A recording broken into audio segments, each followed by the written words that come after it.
नमो भगवते वासुदेवाय। ओम नमो भगवते वासुदेवाय। ओम अज्ञानं तिमिरान्धस्य ज्ञानाञ्जनशलाकया चक्षुरुन्मिलितं येन तस्मै श्रीगुरुवे नमः। श्रीचैतन्यमनोभीष्टं स्थापितं येन भूतले स्वयं रूपं कदा मह्यं ददाति स्वपदान्तिकं। वन्देऽहं श्रीगुरो श्रीयुतपदकमलं श्रीगुरुं वैष्णवांश्च श्रीरूपं साग्रजातं सैगं रघुनाथान्वितं तं सजीवं सावद्वैतं सावधूतं परिजनसहितं कृष्ण चैतन्यदेवं श्रीराधा कृष्ण पादान् सैगं ललिता श्रीविशाखान्वितांश्च। हे कृष्णा करुणा सिन्धु दीनबन्धो जगत्पते गोपेश गोपिका कांता राधा कांता नमस्तुते। तप्त कांचन गौरांगी राधे वृंदावनेश्वरी वृषभानुसुते देवी प्रणमामि हरिप्रिये। वाञ्छाकल्पतरुभ्यश्च कृपा सिन्धुभ्येव च पतितानां पावनेभ्यो वैष्णवेभ्यो नमो नमः। जय श्री कृष्ण चैतन्य प्रभु नित्यानंद श्री अद्वैत गदाधर श्रीवासादि गौर भक्तवृंद। हरे कृष्णा कृष्णा कृष्णा हरे हरे, हरे रामा राम राम हरे। नमः ओम विष्णुपदाय कृष्ण प्रेष्ठाय भूतले श्रीमते भक्ति वेदांत स्वामिन् इति नामिने। नमस्ते सरस्वती देवे गौरवाणी प्रचारिणे निर्विशेष शून्यवादी पाश्चात्य देश तारिणे।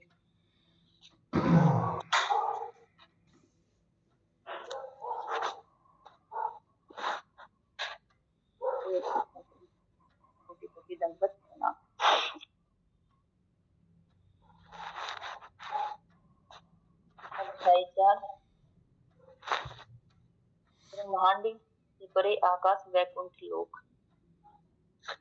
शुरू करो प्रभु जी। जी माता जी शुरू कीजिए। हरे कृष्णा माता जी, आप लीडर हैं हम लोगों की। आप जैसे आप बोलोगे यहाँ बैठो तो हम यहाँ बैठ जाएंगे, आप बोलोगे उल्टे लेटना है तो हम उल्टे भी लेट जाएंगे। तो आपके हाथ में है कमान माता जी। फीलिंग तो आपको देख रही है। गुरु से पर है पार्थ भक्तया लभ्य सत्वन अन्यया यस्य यान्तस्थानि भूतानि येन सर्वमिदं ततम्। पूर्ण पुरुषोत्तम परमेश्वर जो सबसे महान है, अनन्य भक्ति के द्वारा प्राप्त किए जा सकते हैं। यद्यपि वे अपने धाम में विराजमान रहते हैं तो भी वे सर्वव्यापी है और सब कुछ उनमें ही स्थित है। श्रीमद् भगवत गीता 8.22। यदि हम सचमुच उस परम धाम को जाने के इच्छुक हैं तो भक्ति ही उसकी विधि है जो यहाँ दी गई है। भक्तया का अर्थ है भक्ति में सेवा, परमेश्वर की शरणागति। भक्तया का मूल धातु भज है जिसका अर्थ है सेवा करना। नारद पंचरात्र में भक्ति की परिभाषा उपाधियों से मुक्ति बताई गई है। यदि मनुष्य शुद्ध आत्मा के साथ जुड़ी सभी उपाधियों से मुक्ति पाने का निश्चय करता है जो कि शरीर के कारण उत्पन्न होती हैं और शरीर के बदलने पर सदैव बदल जाती हैं, तो वह भक्ति प्राप्त कर सकता है। भक्ति का अर्थ यह अनुभव करना है कि व्यक्ति पवित्र आत्मा है, पदार्थ बिल्कुल नहीं है। हमारी वास्तविक पहचान यह शरीर नहीं है जो आत्मा का आवरण मात्र है, परंतु हमारा वास्तविक स्वरूप दास का है, भगवान श्री कृष्ण का सेवक। जब कोई अपनी वास्तविक पहचान निश्चित होता है तो श्री कृष्ण की सेवा में लगा रहता है तो उसे भक्त कहते हैं। ऋषिकेश सेवनम श्री चैतन्य चरितमृत मध्य 19.170। जब हमारी इंद्रिया सांसारिक उपाधियों से मुक्त हो तब हम उनका उपयोग इंद्रियों के स्वामी ऋषिकेश अथवा श्री कृष्ण की सेवा में करेंगे।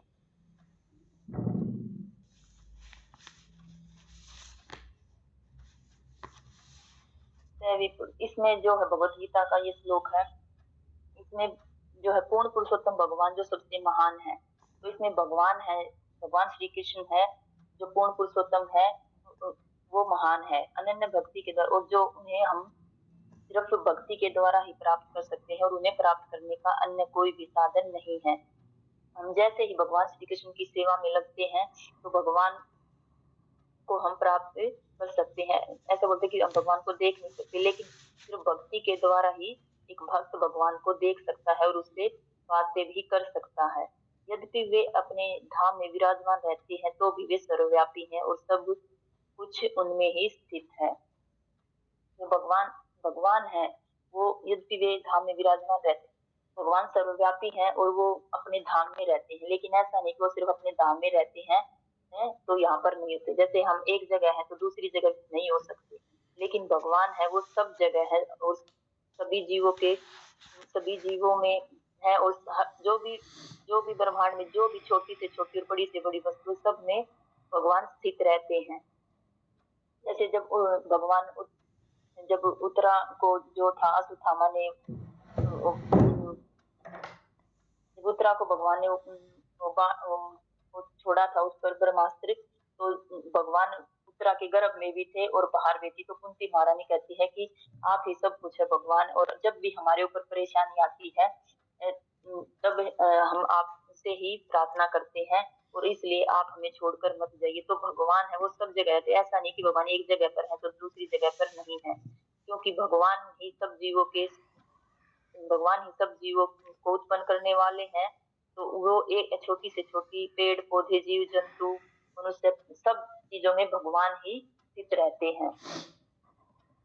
यह यदि हम सचमुच उस परम धाम को जानने के इच्छुक है तो भक्ति, यदि हम भगवान के धाम को जानना चाहते हैं तो उसके लिए हमें भक्ति करनी पड़ेगी, और बिना भक्ति के हम भगवान के जो धाम है वो वहां पर नहीं जा सकते। सिर्फ एक भक्ति ही ऐसी है जिससे हम भगवान के धाम पर जा सकते हैं, क्योंकि वहां का दरवाजा इतना छोटा है कि उसमें हम प्रवेश भी नहीं कर सकते। क्योंकि भक्ति जब हम करते हैं तो हमारे अंदर जो गुण आते हैं जैसे सहनशीलता, विनम्रता, और हम जैसे अपराधों से बचते हैं, तो वो सभी जो चीजें हैं वो सभी हमें विनम्र और सहनशील बनाती है, जो कि हम जब भगवान के धाम जाएंगे तो जो वहां का दरवाजा तो उसके अंदर से हम आसानी से झुककर प्रवेश कर सकते हैं। लेकिन हम जैसे अभी अहंकार में रहते हैं तो वो जैसे ही हम झुकेंगे नहीं तो फिर हम उसके अंदर प्रवेश नहीं कर सकते। तो इसलिए बताया गया कि वहां जाने सिर्फ भक्ति के द्वारा ही जा सकता है, और दूसरा वहां पर अन्य कोई भौतिकतावादी वैसा प्रवेश नहीं कर सकता।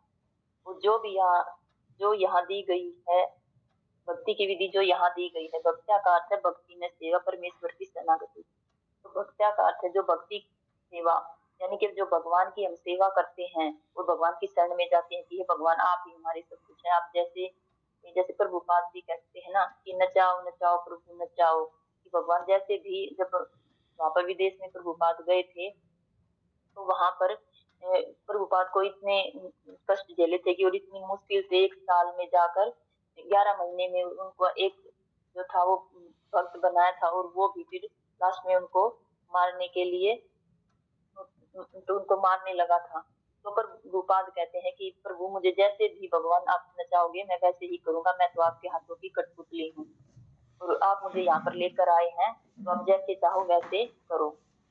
तो इसमें हम जब तक हम भगवान की हमें जो हम भगवान की शरणागति पूर्ण रूप से लेते हैं, जैसे द्रौपदी ने जब उनका चीरहरण हो रहा था तो उन्होंने जो सभी थे भीष्म पितामह, गुरु द्रोण, सबको और फिर अपने पतियों को भी अपनी रक्षा के लिए बुलाया, और फिर भी उसने अपनी एक हाथ से अपनी साड़ी को पकड़ा और एक हाथ ऊपर किया। लेकिन भगवान ने जैसे ही द्रौपदी ने अपने दोनों हाथ ऊपर किए, हे द्वारिकाधीश मेरी रक्षा करो, तो भगवान ने एक क्षण भी नहीं लगाया उसके पास पहुंचने में। तो इसलिए हम जब तक हम पूर्ण शरणागति नहीं करते हैं तो भगवान हमारी जो है वो रक्षा करते हैं, और न ही हमें जो है हम भक्त बन सकते हैं। ऐसा हम ऐसा नहीं कि भक्ति भी करें और जो है भौतिकता की चीजें भी वो मांगते रहे, तो वो सब नहीं है। भगवान तो सिर्फ पूर्ण शरणागति होती है तभी भगवान प्रसन्न होते हैं। भक्त्या की मूल भक्त्या है जो है जिसका अर्थ है सेवा करना। और जिसका अर्थ है सेवा करना। यानी कि जो हम है, जो जीव है, वो सिर्फ भगवान की सेवा करने के लिए ही बने हैं और सेवा करके ही भगवान श्री कृष्ण को प्रसन्न करना है हमारा कर्तव्य। नारद पंचरात्र में भक्ति की परिभाषा उपाधियों से मुक्ति बताई गई है। तो जो नारद पंचरात्र है उसमें भक्ति की परिभाषा है कि उपाधियों से मुक्ति। तो उपाधियां जो हैं, जो हम ये भौतिक चीजें हैं, इनसे जब हम, जैसे कोई बड़ा ऑफिसर है, कोई मंत्री है, जो या कोई भी और ज्यादा बड़ा वो है, प्रधानमंत्री है, तो जो ये उपाधि होते हैं कि वो उनसे इनको छोड़कर सिर्फ ये कहे कि मैं सिर्फ भगवान का दास हूँ, तो इससे ही नारद पंथ शास्त्र में भक्ति बताई गई है। यदि मनुष्य शुद्ध आत्मा के साथ जुड़ी सभी उपाधियों से मुक्ति पाने का निश्चय करता है, जो कि शरीर के कारण उत्पन्न होती है, तो शरीर के बदलने पर सदैव बदल जाती है। जो जब एक मनुष्य है, जब एक जीव या मनुष्य जब उसकी आत्मा के साथ जब वह अपने इस अहंकार को छोड़ देता है और अपनी जो ये उपाधियां हैं बड़ी बड़ी, इनको जब वो एक तरफ रख देता है, तो वो मतलब शरीर के लिए, जो शरीर को छोड़कर वो आत्मा का है, आत्मा के बारे में सोचता है, तो जो शरीर के बदलने पर बदल जाती है। जो ये उपाधियां हैं वो एक मतलब इस अभी आज कोई मंत्री है, प्रधानमंत्री है, लेकिन जरूरी नहीं है कि वो प्रधानमंत्री हमेशा ही रहेगा। वो कुछ समय के बाद वहां से उस अपने पद से हटा दिया जाता है, या फिर अगले जन्म में भी वो मंत्री नहीं रहता या कुछ भी नहीं रहता। लेकिन ये जो है उपाधियां, ये सिर्फ हमारे शरीर के साथ जुड़ी हुई है। और ये है जो जब हम यहाँ शरीर के साथ बदल, और जो शरीर में परिवर्तन होता रहता है, तो वैसे ही ये भी बदल जाती है, उपाधियां भी बदल जाती हैं। कभी कोई ज्यादा अमीर होता है तो एक क्षण में ही कुछ ऐसा होता है कि वो बिल्कुल गरीब हो जाता है, कुछ उसको ऐसे अपने व्यापार में लॉस हो जाता है। तो ऐसा ही जो ये उपाधियां हैं, तो ये सब हमारे शरीर के साथ चलती हैं, ना कि हमारे साथ आत्मा के साथ। तो वह भक्ति प्राप्त कर सकता है, और जब वह इन उपाधियों को छोड़ देता है तो वह सिर्फ भक्ति प्राप्त कर सकता है। जब हम अपने इस अहंकार और इन सब उपाधियों को छोड़ देते हैं, हम भक्ति तब हम भक्ति कर सकते हैं। और इनके साथ कभी भी कोई भक्ति नहीं कर सकता, क्योंकि वो अपने अहंकार में ही रहेगा। वो न कभी भक्तों के सामने न तो भक्तों की शरणागति प्राप्त कर सकता है, और न ही वो तो इतने अपराध करता रहेगा, इसलिए उसे भक्ति प्राप्त नहीं होती। इसीलिए भक्ति प्राप्त करने के लिए हमें है जो अपने सभी अहंकारों और अपनी उपाधियों को छोड़कर ही हम भक्ति कर सकते हैं। भक्ति का अर्थ है यह अनुभव करना कि व्यक्ति पवित्र आत्मा है, पदार्थ बिल्कुल नहीं है। और भक्ति का अर्थ है कि व्यक्ति पवित्र आत्मा है, पदार्थ नहीं। तो मतलब इसमें ये बताया गया कि जो भक्ति है उसका हम अनुभव तभी कर सकते हैं कि हम आत्मा के लेवल पर देखें, ना कि शरीर के लेवल पे। जो है एक भक्त होता है वो सभी में देखता है कि ये भी भगवान का ही अंश है। तो वह उसको भी जो एक जैसे अभी सभी जो है प्रचार करते हैं वो इसीलिए करते हैं कि जो सभी है, जैसे ही हम इसमें आए कृष्ण धाम, तो सभी जीव अपने दुखों से मुक्ति पाए और कृष्ण भावनामृत में आए और वो भक्ति करे। हमारी वास्तविक पहचान यह शरीर नहीं है जो आत्मा का आवरण मात्र है। जो ये हमारी जो हमारी पहचान है वो शरीर के साथ नहीं होती। ये तो सिर्फ आत्मा, हमारा जो है आत्मा ही सच्चिदानंद, शरीर तो नश्वर है, तो ये तो नष्ट हो जाता है। और आत्मा जो है वो जो है शरीर बदलती रहती है, और न तो आत्मा को मारा जा सकता है और न ही इसको जलाया या पानी में भिगोया जा सकता है, इसलिए कभी भी नहीं नष्ट होती। यह तो बहुत ज्यादा अत्यंत प्राचीन, पुरातन और सनातन है। परंतु हमारा वास्तविक स्वरूप दास का है। जो हम है जीवों का स्वरूप है वो दास का है, कि हम दासों के दासों के दासों के दास हैं।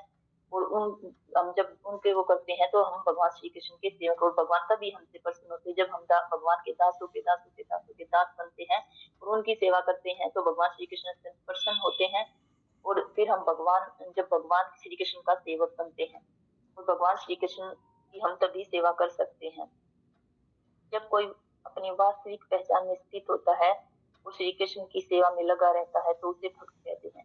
और जब एक जीव है, जब वह जो है जो वास्तविक पहचान, जब वह आत्मा के लेवल पर सोचता है, ना कि शरीर के लेवल पर, और वही सोचता है कि यहाँ पर जो ये शरीर है ये तो नष्ट होने वाला है, इसका कोई वरिष्ठ को सिर्फ अपने भगवान की सेवा में ही लगाना है, और वह श्री कृष्ण की अपनी इंद्रियों को भगवान श्री कृष्ण की सेवा में लगाता है, तो उसको भक्त कहते हैं। ऋषिकेश सेवनम, जो चैतन्य चरितमृत के मध्य भाग में बताया गया है, मध्य लीला में बताया गया है, जब हमारी इंद्रियां सांसारिक उपाधियों से मुक्त हो, तब हम इनका उपयोग इंद्रियों के स्वामी ऋषिकेश तथा श्री कृष्ण की सेवा में करेंगे। तो इसमें बताया गया कि जो हम अपनी जब हमारी जो इंद्रिया है वो संसारिक उपाधियों से मुक्त होंगी, जैसे कि वही जो अपने पद है, उनको अपने पद का घमंड रहता है, उनसे जब हम मुक्त होंगे, और तब हम जो हमारी इंद्रिया है उनका प्रयोग, जो इंद्रियों के स्वामी है भगवान को ऋषिकेश कहा गया क्योंकि वो इंद्रियों के स्वामी है, तो उन इंद्रियों को जब भगवान की सेवा में लगाते हैं, हम तभी लगा सकते हैं जब हम इन जो उपाधियां हैं इनसे मुक्त हो सकते हैं, और जो है अपने अहंकार से मुक्त होकर ही हम जो है भगवान की सेवा में अपनी इंद्रियों को लगा सकते हैं। हरे कृष्णा प्रभु जी, हरे कृष्णा माता जी, कुछ ऐड कर दो।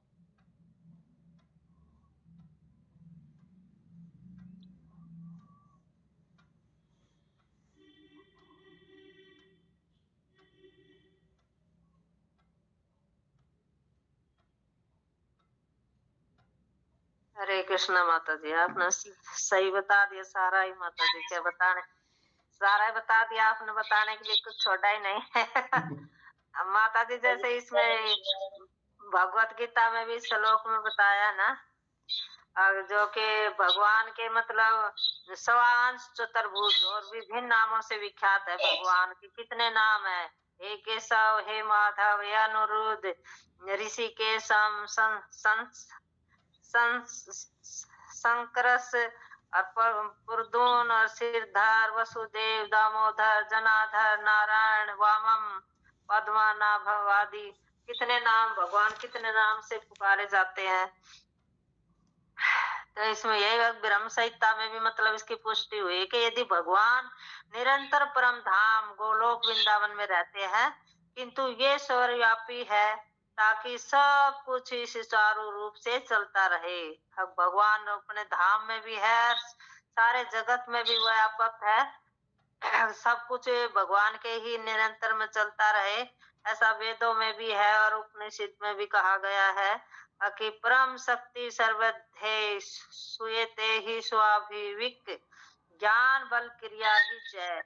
अब उनकी शक्तियां इतनी व्यापक है कि वे परमेश्वर के दूरस्थ होते हुए भी दृश्य जगत में बिना किसी दृष्टि के सब कुछ इस सुचारू रूप से संचालित करती रहती है।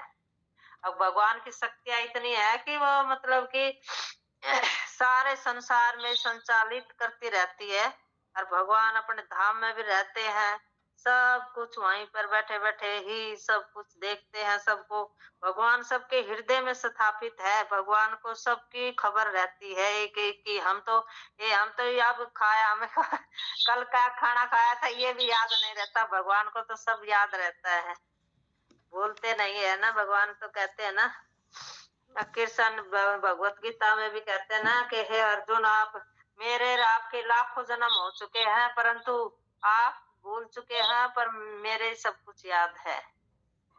क्योंकि हम तो भौतिक संसार में आते हैं ना, तो हमें तो ये माया का प्रभाव, मोह माया, ये इनके बंधन में बंध जाते हैं हम, और हमें मोह माया है या हमें भुला देती है सब कुछ, हमें कुछ याद नहीं रहता पिछले जन्म का हमने क्या किया था क्या नहीं किया था।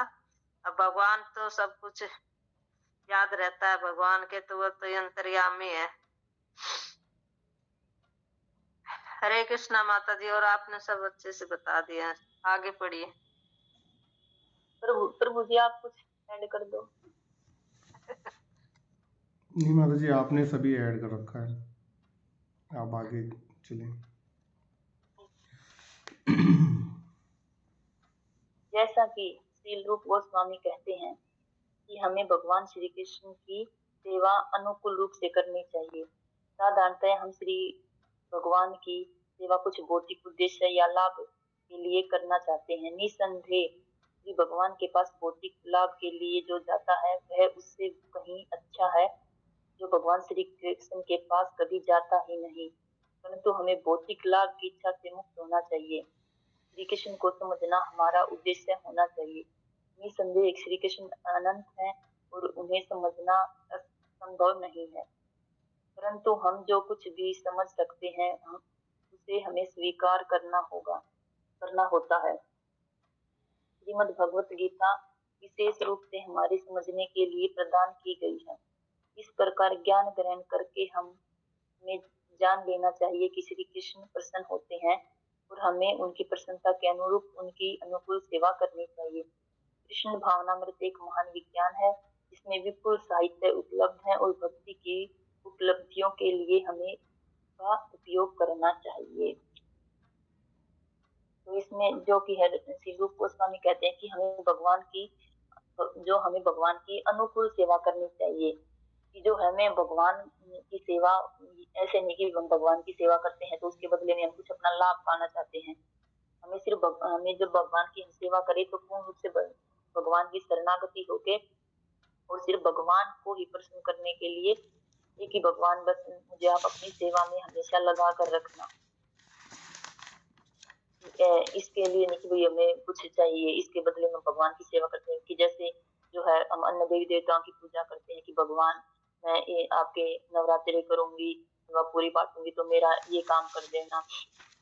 तो हमें उसके लिए इन सब भी चीजों के साथ भगवान की पूजा नहीं करनी चाहिए। हमें सिर्फ भगवान को प्रसन्न करने के लिए ही जो है भगवान की सेवा करनी चाहिए। साधारणतः हम श्री भगवान की सेवा कुछ भौतिक उद्देश्य के लिए करना चाहते हैं, निसंदेह।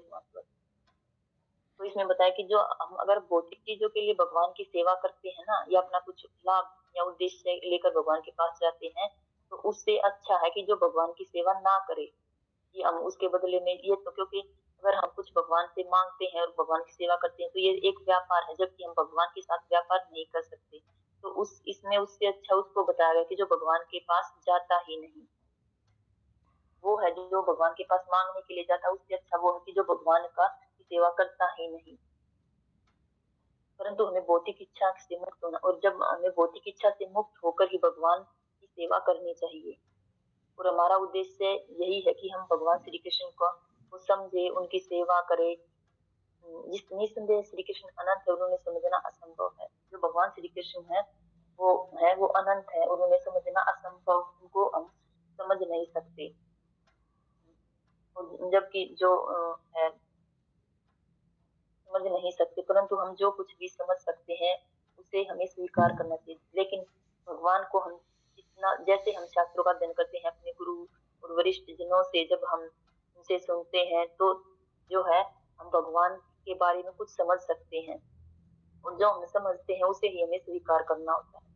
श्रीमद् भगवत गीता विशेष रूप से हमारे समझाने के लिए प्रदान की गई है, और इस प्रकार ज्ञान ग्रहण करके हमें जान लेना चाहिए कि श्री कृष्ण प्रसन्न होते हैं और उनकी प्रसन्नता के अनुरूप ही उनकी सेवा करनी चाहिए। तो जो भगवत गीता है ये हमें जो भगवान को समझाने के लिए ही जो है वो दी गई है, कि हम भगवान को कैसे समझे, भगवान की सेवा कैसे करें, और हमें कैसा कर्म करना चाहिए और क्या करना चाहिए, और किस विधि से हम भगवान को प्राप्त कर सकते हैं।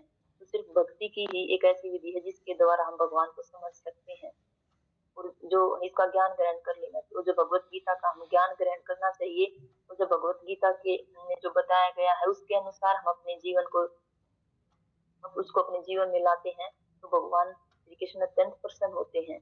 और हमें जो उनकी प्रसन्नता के लिए ही जो है वो उनकी सेवा करनी चाहिए। हमें भगवान अपनी इंद्रियों को भगवान श्री कृष्ण की सेवा में ही लगा कर रखना है।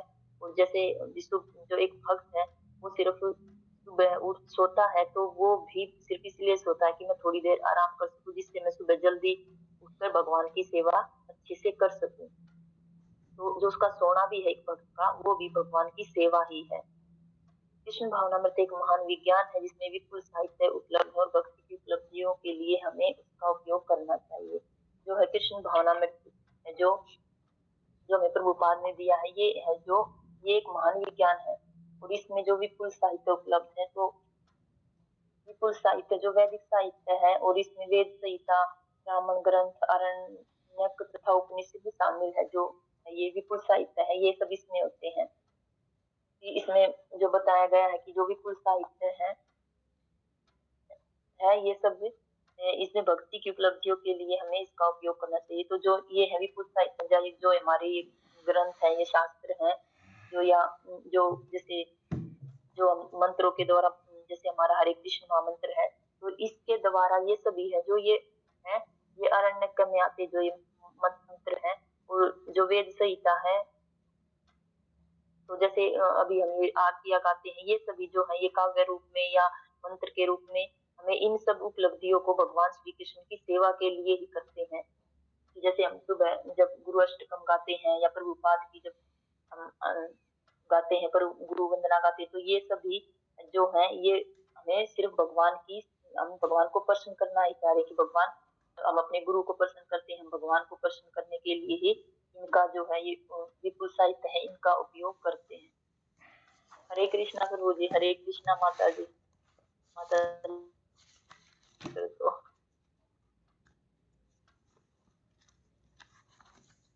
हरे कृष्णा माता जी। सही है माता जी, इसमें भगवान यही कहते हैं ना, हमने कुछ मांगने की जरूरत नहीं है। भगवान कहते हैं ना, मेरा भगत बनो, और जो तुम्हारे पास है उसकी मैं रक्षा करूंगा, और जो नहीं है उसको मैं दूंगा, प्रदान करूंगा मैं भगतो।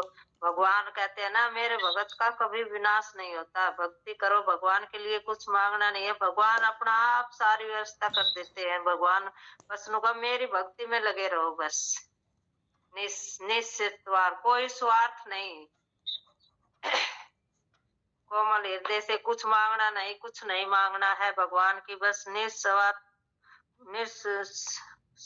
भक्ति करो बस भगवान की हृदय से, तो भगवान सब कुछ अपना आप कर देंगे, सब कुछ। वो कहते थे ना, जब बताया था उसने एक बार, माता जी ने भी अगर हम कुछ प्रयास नहीं करेंगे तो हमें भोजन कहाँ से मिलेगा, कुछ प्रयास ही नहीं करेंगे तो ऐसे ही बताया कि जो है कि एक गांव में था, डाकू आया करता था, तो उसमें मतलब बताया था कि वो एक आदमी ने बोले, तो मैं कुछ काम ही नहीं करूंगा तो मैं देखता हूँ कैसे मेरे पास भोजन आता है, कौन कौन खुआएगा मेरे को भोजन, मैं कुछ प्रयास ही नहीं करूंगा। तो वो बैठ गया जंगल में जाके, और तो वहां उस गांव में डाकू आया करते थे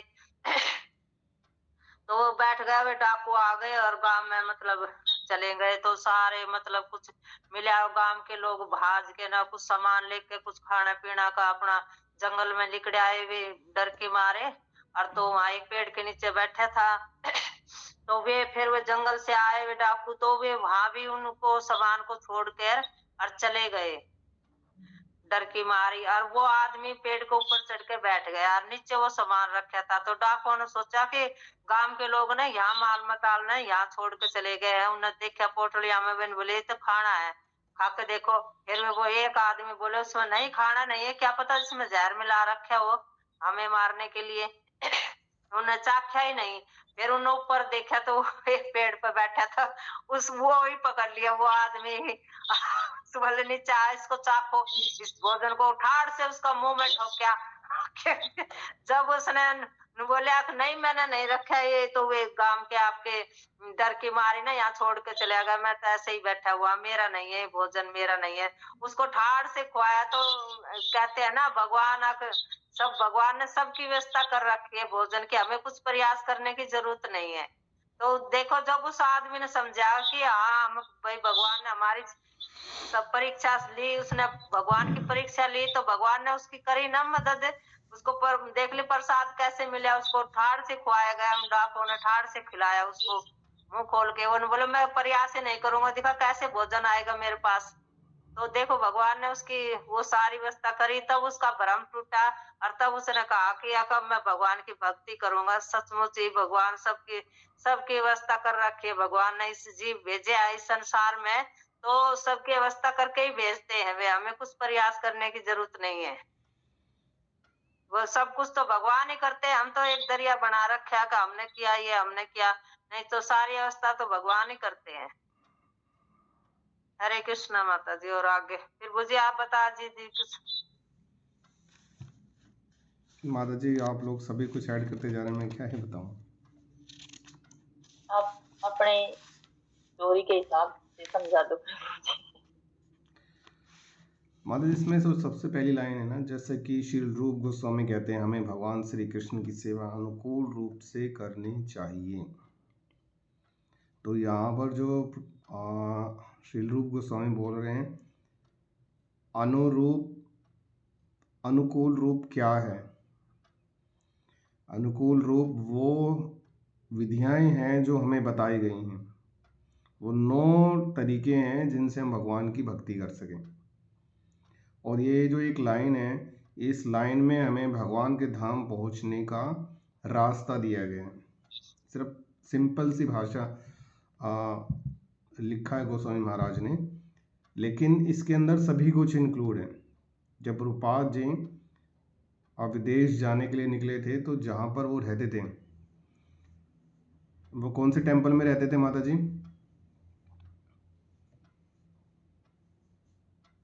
वृंदावन में टेम्पल है ना, का नाम मेरे को याद नहीं आ रहा अभी।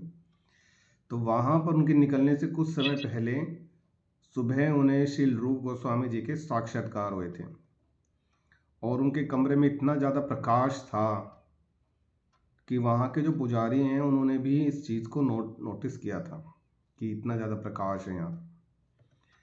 तो श्री रूप गोस्वामी ने इतने ग्रंथ लिखे हैं कि इनके ऊपर तो एक बाकायदा एक लाइब्रेरी है जिसके ऊपर रिसर्चेस चलती रहती हैं। इनके लिखे हुए हर पुस्तक पर, हर वाक्य पर, हर चैप्टर पे रिसर्च चलती रहती है, और आज तक कोई भी ऐसा नहीं है जिन्होंने इनको गलत प्रूव किया हो। तो ये कितने बड़े स्कॉलर रहे, मतलब कितने बड़े बुद्धिजीव रहे हैं, और उन्होंने इतना बड़ा सार सिर्फ इस एक लाइन के अंदर ही समेट के रख दिया है कि अनुकूल रूप से करनी चाहिए। और यहाँ पे लिखा है प्रभुपाद जी ने कि कृष्णा भागवत एक महान विज्ञान है। अर्थात कृष्णा भागवत एक ये नहीं है कि कल्चर ऐसे करो कि मुरादें पूरी होगी, जैसे आपने बोली तो हलवा बांटूंगी मैं, लेकिन ये है ना एक साइंस है। अगर कोई पूछ ले कि आप तिलक बीच में क्यों लगाते हो, उसका भी हमारे पास में उत्तर है। अगर ये पूछते हैं कि आप चोटी क्यों रखते हो, उसका भी हमारे पास में आंसर है। सभी साइंटिफिकली हैं, सब चीज़ साइंटिफिकली हैं इसमें। तो कृष्ण भागवत एक महान विज्ञान है, और इसीलिए यहाँ पर जो अच्छे वो होते हैं, पढ़े लिखे होते हैं, जो अपने आप को धुरंधर समझते हैं, यहाँ पर आकर के वो बिल्कुल ही सेटिस्फाइड हो जाते हैं। इसलिए जो IIT वाले होते हैं या MBA किए होते हैं या बहुत बड़ी पोस्ट पर होते हैं, उनके सभी आंसर्स के जवाब यहाँ मिलते हैं, और फिर वो भगवान की भक्ति में लिखते हैं। तो इसलिए चैतन्य महाप्रभु ने बोला भी है कि जो कृष्ण का नाम बसता है वो बुद्धिजीव होता है, सबसे बड़ा बुद्धिजीव होगा। तो बस माता जी मैं यही इसमें छोड़ सकता हूँ। हरे तो कृष्ण। फिर आगे करो प्रभु। हाँ हाँ जी माता जी। पुरुष सह पर है, दिव्य लोक में परमेश्वर परम पुरुष के रूप में विद्यमान है। वहाँ अनगणित स्वयं प्रकाशित ग्रह हैं, और हर एक में श्री कृष्ण का एक विस्तार निवास करता है। वे 4 भुजाओं वाले हैं और उनके अनगणित नाम हैं। वे सभी साकार व्यक्ति हैं, वे निर्विशेष निराकार नहीं है। इन पुरुषों अथवा व्यक्तियों तक केवल भक्ति के द्वारा ही पहुंचा जा सकता है। चुनौती दार्शनिक अटकलों, मानसिक कल्पनाओं या शारीरिक व्यायामों से नहीं, बल्कि निष्काम भक्ति से ही उनके पास जाया जा सकता है। तो इसमें जो ये श्लोक था, इसमें जो पुरुष से सह पर है, इसमें जो है वो बताया गया है कि इसका जो है अर्थ है कि जो भगवान का धाम है, दिव्य लोक है परमेश्वर के रूप में, तो वहां पर जो भगवान है वो श्री कृष्ण परम पुरुष भगवान ही जो है वो ही परमेश्वर परम पुरुष के रूप में विद्वान रहते हैं। जो अपने गोलोक वृंदावन में है वो भगवान श्री कृष्ण वो है वो विराजमान रहते हैं। वह अनगणित स्वयं प्रकाशित ग्रह है, और हर एक में श्री कृष्ण का, तो जो भगवान ने अनगणित ग्रह या जो अनगणित ब्रह्मांड है उनकी रचना करी है भगवान ने, जो है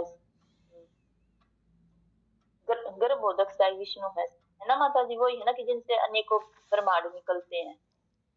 हाँ माता जी, वो गर्भधाय स्नान से के रोम जो है ना, ये जो हाथ में जो ये रोंगटे से है ना, हाँ हाँ वो इनमें से अनेकों ब्रह्मांड निकलते हैं। हाँ जी। तो जो उनके हैं उनसे अनेकों ब्रह्मांड निकलते हैं।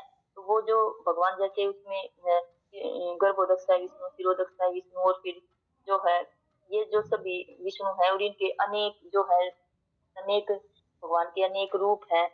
जैसे पुरुषोत्तम, त्रिविक्रम, केशव, माधव, अनिरुद्ध, ऋषिकेश, संकर्षण, प्रद्युम्न, श्रीधर, वासुदेव, दामोदर, जनार्दन, नारायण, वामन, भगवान जो अनेक रूप, अनेक जो भगवान के अवतार हैं, जैसे कभी राम अवतार, जो ये सभी जो भगवान अवतार लेते हैं, तो वो जो है वो श्री कृष्ण का ही जो भगवान, वो सिर्फ भगवान श्री कृष्ण का ही विस्तार निवास करता है। तो जो उसमें ही भगवान जो श्री कृष्ण है उसका ही वो एक भगवान का ही वो एक अवतार होता है। उसमें जो है जो उस ग्रह में वो उसमें विस्तार करता है। तो उस ग्रह में जो है भगवान, ऐसा नहीं है कि जो भगवान ने अन्य ग्रह उसमें भगवान निवास नहीं करते। हर एक ग्रह, हर एक ब्रह्मांड के हर एक छोटी से छोटी और जो है बड़ी से बड़ी हर चीज में जो भगवान वास करते हैं।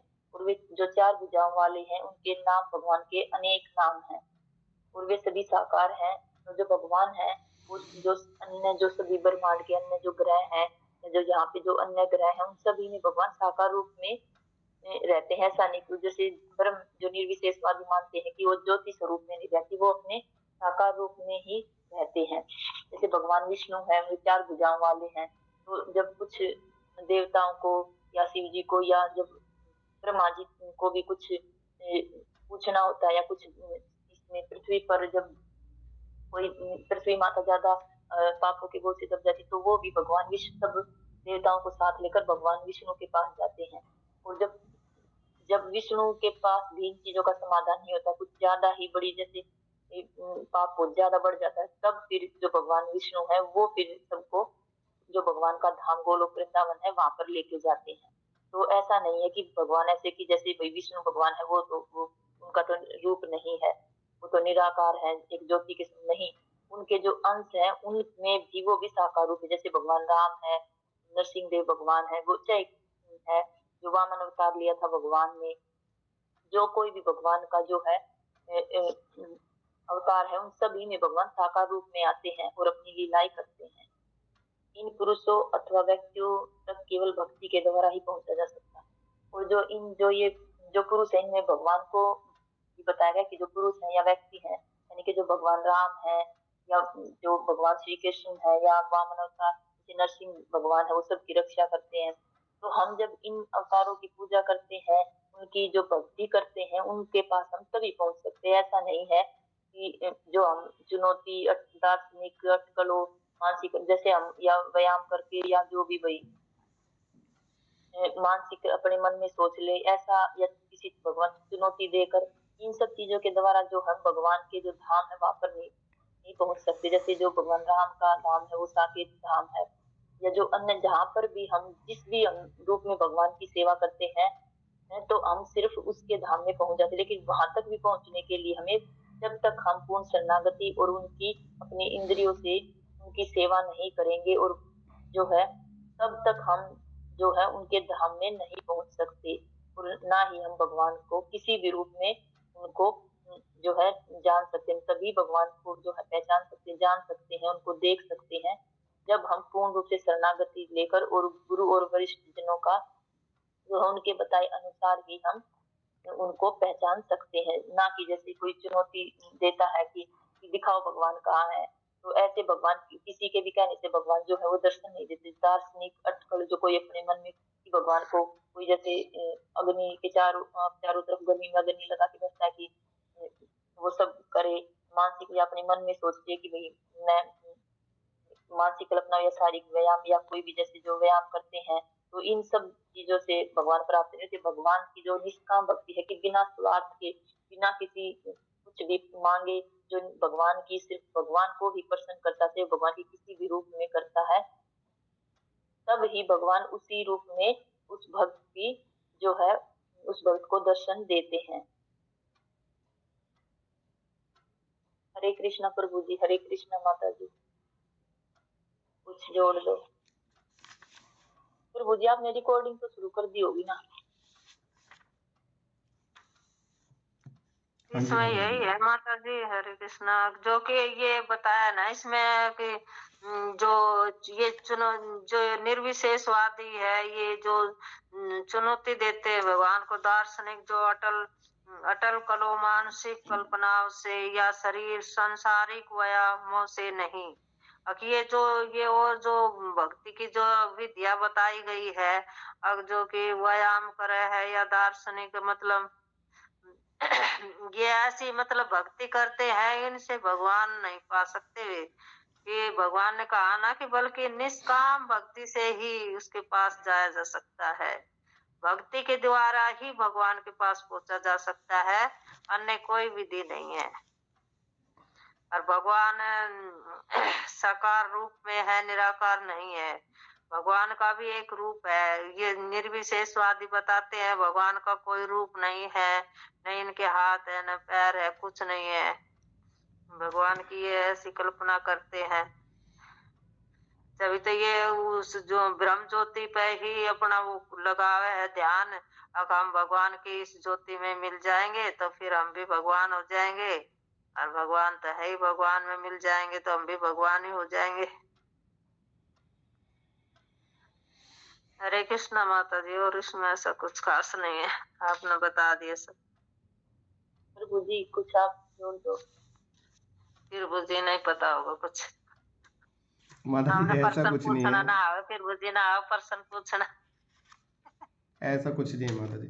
इधर यही चीज़ बता रखी है इस सेकंड के अंदर ना, कि भगवान को चुनौती दार्शनिक अटकले, जैसे कि विश्वामित्र जी ने चुनौती ली थी कि मैं स्वर्ग के लिए रास्ता बनवाऊंगा, और वो उसमें काफ़ी हद तक सफल भी हो गए थे, और इंद्र बिल्कुल हड़बड़ा गया था, क्योंकि इंद्र जी का ना उन पे वश नहीं चल पा रहा था बिल्कुल भी विश्वामित्र जी, क्योंकि विश्वामित्र अब बाय बर्थ तो क्या थे, क्षत्रिय थे, लेकिन अपने कर्मों के कारण वो ब्राह्मण बन गए थे। लेकिन उनमें एक सनक एक जिद हुआ करती थी कि मुझे ये काम करना है, तो मुझे ये काम करना है। और जब वो राम जी के संपर्क में आए तब उनकी ये चीज़ें हट गई, और जो वशिष्ठ जी के साथ उन्होंने कामधेनु के लिए लड़ाई की थी, और जिस कारण वो ब्रह्म ऋषि की तरफ मुड़ गए थे कि मुझे भी बनना है, ब्रह्म ऋषि बनना है, वहाँ पर जब राम जी और सीता जी का विवाह हो रहा था, तब उनको ये चीज़ रियलाइज़ हुई कि वो गलत थे, और उन्होंने इस चीज़ के लिए क्षमा याचना भी की। तो हम आजकल देखते हैं इस भौतिक युग में, अगर हमें किसी पोस्ट पे जाना है तो हम एक हमारी मिनिमम क्वालिफिकेशन होनी चाहिए कि हम इतने पढ़े लिखे हैं। उसके बाद में एक टेस्ट होता है, वो टेस्ट हमें क्लियर करना होता है, और उसके बाद जा कर के इंटरव्यू होता है, और उस इंटरव्यू में कुछ क्वेश्चन पूछे जाते हैं, और तब जा कर के वो उस पोस्ट के लिए एलिजिबल होता है। लेकिन भगवान के धाम जाने के लिए आप कितने पढ़े लिखे हैं उससे कोई मतलब नहीं, आपने कितने टेस्ट पास किए हैं उससे कोई मतलब नहीं, आपने क्या क्या अचीवमेंट किए हैं उससे कोई मतलब नहीं, आपने कितना धन संग्रह किया है उससे भी कोई मतलब नहीं। एक झोपड़ी में बैठा हुआ गरीब, जिसको देख करके लोग हंसते हैं कि ये कैसा व्यक्ति है, ये कैसा ये जीवन यापन करता है, और वो अपने आप में ही शुद्ध बुद्ध मैले कुचैले कपड़े पहन के और भगवान हरि का नाम ले रहा है, तो वो सबसे बड़ा अचीवर है, वही भगवान के धाम जाने के लिए एलिजिबल है। और ये सब जो उसका मजाक उड़ाते थे और उसको देखते थे, वो वहीं की वहीं फिर दोबारा से एक नए प्रोसेस में लग जाएंगे, एक नई योनि प्राप्त करेंगे और चल फिरेंगे। तो भगवान के भक्त को पहचानना वही पहचान पाएगा जो स्वयं भक्ति में रत हो। हाँ, भगवान तो भाव देखते हैं, भक्तों का हृदय में भाव क्या है इसका भक्ति करने का।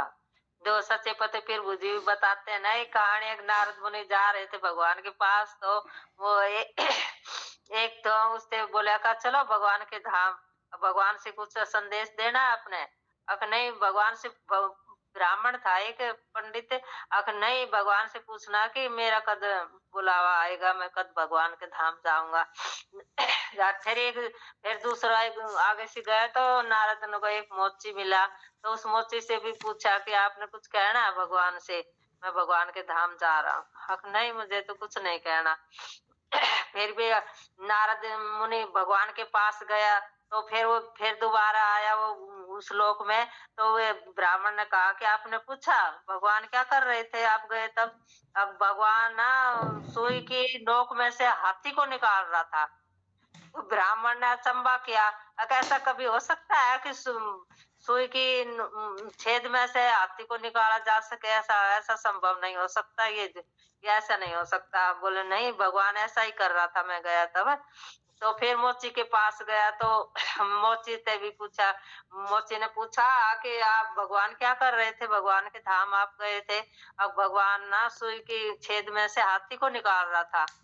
तो फिर वो हंसने लग गया कि भगवान तो सब कुछ कर सकते हैं, भगवान कहा भगवान कर सकते हैं। उसको विश्वास था भगवान पर, हाँ भगवान ऐसा कर सकते हैं, और उस पंडित को विश्वास नहीं था। तो वो मोची भगवान के धाम गया और पंडित ना गया। वो कितनी भक्ति करता था, वो नहीं गया, और मोची चला गया, वो बस जूते का काम करता था। पर उसके हृदय में भगवान था ना, वो भगवान को समझ गया। और वो पंडित इतनी भक्ति करते हुए भी भगवान को ना समझ सके कि भगवान ऐसा कार्य कर सकते हैं, भगवान तो सब कुछ कर सकते हैं। बोले नहीं, भगवान ऐसा हो ही ना सकता कि सुई की छेद में से हाथी को निकाल सके, ये संभव नहीं है। और मोची को विश्वास था, हाँ भगवान सब कुछ कर सकते हैं, निकाला होगा भगवान ने सुई की छेद में से हाथी को। तो भगवान ये भाव देखते हैं ये भक्तों के हृदय का। तो समय कृष्णा हो गया माता फिर जी, दीदी। माता जी कुछ आप भी ऐड कर दो। आप तो बाद में दर्शन दो, वो कैमरा बंद करके रखो। घेरण के करती रहे।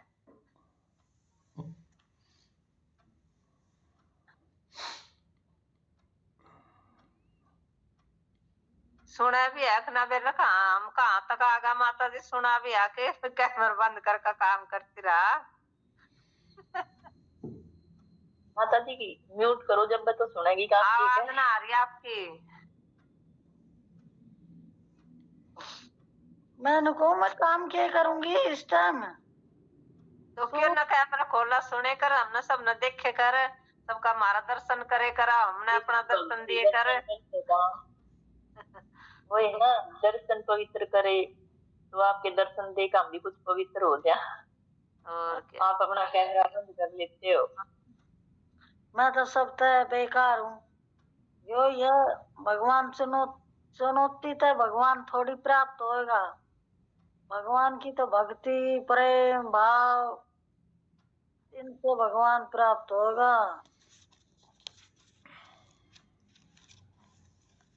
और माता जी बस टाइम हो गया अब तो। ठीक है माता जी। हरे जय माता जी। कृष्णा। फिर बुद्धि करा ध्यान। माता जी। वंशा कल्पतरुभ्यश्च कृपा, वंशा कल्पतरुभ्यश्च कृपा सिन्धुभ्यैव च पतितानां पावनेभ्यो वैष्णवेभ्यो